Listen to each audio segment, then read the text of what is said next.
danışır, yine şer karışır, yine alışır. Yüreğim döyünür, güm güm elədi məhkum, seni sevirəm.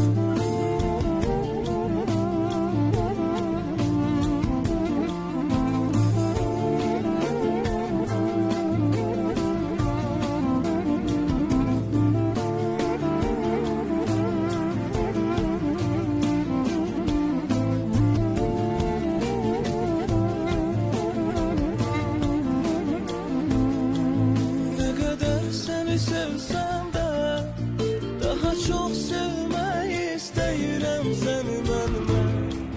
Bütün dünyanı gezsem de sözümün sonu sensen, evveli de sen bunu bil.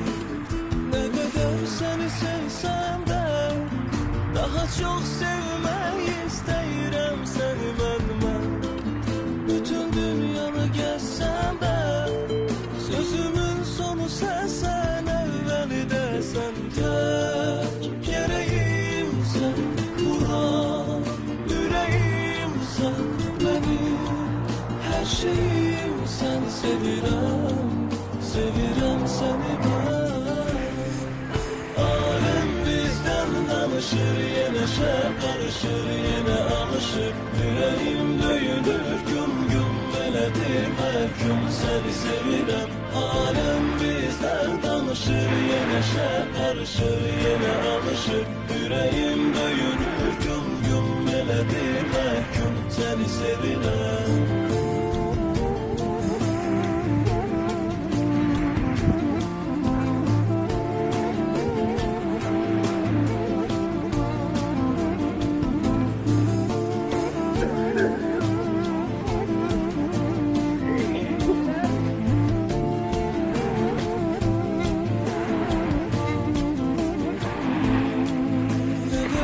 Seni sevsem de daha çok sevmeyi istəyirəm səni məndən.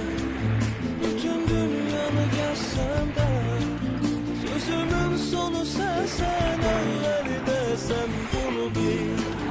Ne kadar seni sevsem de daha çok sevmeyi istəyirəm səni məndən.